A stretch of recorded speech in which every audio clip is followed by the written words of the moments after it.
जय हिंद साथियों, मेरा नाम विकास वर्मा है और मैं एक अध्यापक हूँ। हाल ही में नेट जून 2025 का जो एग्ज़ाम हुआ था वो मेरा फर्स्ट अटैम्प्ट था और मैंने उसको क्लियर किया है 1 महीने की तैयारी में। तो बहुत सारे साथी जानना चाहते थे कि सर आपने किस प्रकार से क्रैक किया, कैसे आपने पढ़ाई की, क्या रूटीन रहा, कैसे आप पढ़े, क्या क्या पढ़े, क्या कौन सी चीज़ें इसमें नेट क्लियर करने में सहायक रहती है। तो आज का वीडियो इसी के बारे में है कि मैंने किस प्रकार से यूजीसी नेट क्लियर किया। मैं आपको अपनी स्ट्रेटेजी बताना चाहता हूँ। तो साथियों, मेरी तैयारी का टाइम लगभग 1 महीना था और मैंने लाइब्रेरी ज्वाइन की थी। तो लगभग मैंने 6 से 7 घंटे रोज़ाना दिए थे स्टडी को।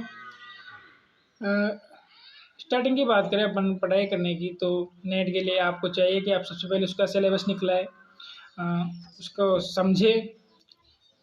उसके जो उसमें 2 पेपर होते हैं। फर्स्ट पेपर होता है जिसमें शिक्षण विषमता आती है, मेंटल आता है, रीजनिंग आती है, थोड़ी मैथ आती है, पर्यावरण संबंधी आता है, हायर एजुकेशन संबंधी आता है। जो सभी प्रकार के मुद्दे उसमें आते हैं, जो कि उसमें 50 प्रश्न आते हैं और वो 100 अंकों के होते हैं। वहीं दूसरा पेपर सब्जेक्टिव होता है, उसमें सब्जेक्ट के 100 प्रश्न आते हैं, यानी कि 200 नंबर होते हैं। तो मेरा सब्जेक्ट पॉलिटिकल साइंस था। तो मैंने एक बार फर्स्ट पेपर और सेकंड पेपर की थ्योरी कवर की थी। फर्स्ट पेपर की मेरे पास ऑफलाइन बुक थी अरिहंत की, तो मैंने उससे, और जो सेकंड पेपर था पॉलिटी, उसके लिए मैंने यूट्यूब पे थ्योरी कवर की थी। और इसके बाद मैंने दोनों के जो प्रीवियस ईयर के क्वेश्चन थे पिछले 10 सालों के, वो सारे कवर किए। वो मैंने पढ़े, उनको समझा, उनका पैटर्न समझा, किस प्रकार से प्रश्न पूछे जा रहे हैं, किस प्रकार से हम क्वेश्चन को आंसर को एलिमिनेट करके उसका सही आंसर प्राप्त कर सकते हैं। तो इस प्रकार की सारी स्ट्रेटेजी मैंने, जो प्रीवियस ईयर के क्वेश्चन थे उनको समझ के, उनको पढ़ के, उनको समझा, रटा, और उसके आधार पर मैंने स्टडी की। इसी के साथ बहुत सारी जो मैराथनें होती हैं एग्ज़ाम टाइम पे, वो भी काफ़ी हेल्पफुल गई। फर्स्ट पेपर के लिए काफ़ी मैराथनें देखी मैंने, सेकंड पेपर के लिए काफ़ी देखी, तो उनमें से भी क्वेश्चन मिलते हैं। बाकी आपकी जो भी कॉन्सेप्ट है वो एक बार क्लियर होनी चाहिए। पहले आप एक बार थ्योरी पढ़े दोनों पेपर्स की, उसके बाद प्रीवियस ईयर को समझे, प्रीवियस ईयर के क्वेश्चन रटे, कैसे क्वेश्चन को हल कर सकते हैं, वो अपने अंदर वो क्षमता डेवलप करें। टेस्ट दे, टेस्ट बहुत ज़रूरी है, बार बार टेस्ट दे। मैंने भी बहुत सारे टेस्ट दिए थे। और क्वेश्चन की प्रकृति को समझकर आप स्टडी करें, जो कि आपके एग्ज़ाम में सहायक रहेगा। एग्ज़ाम ऑनलाइन होता है, नेगेटिव मार्किंग होती नहीं है, तो आप आराम से एग्ज़ाम दे सकते हैं, कोई दिक्कत नहीं है। इसमें आप अनुमान भी लगाते हैं, तुक्के भी लगाने पड़ते हैं। तो सभी प्रकार की स्ट्रेटेजी के माध्यम से आप इस एग्ज़ाम को सफल बनाते हैं। मैंने भी कुछ इसी प्रकार से इस एग्ज़ाम को क्रैक किया है।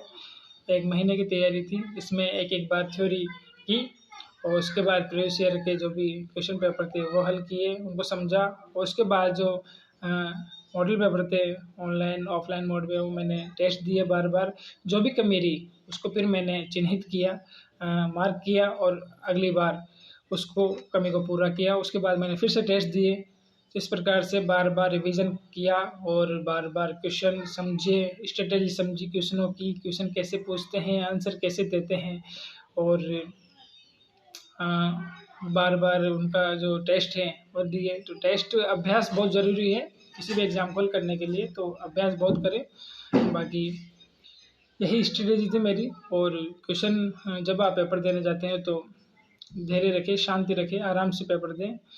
एग्ज़ाम अच्छा जाएगा अगर आपकी जो मानसिकता है वो पॉजिटिव रहेगी।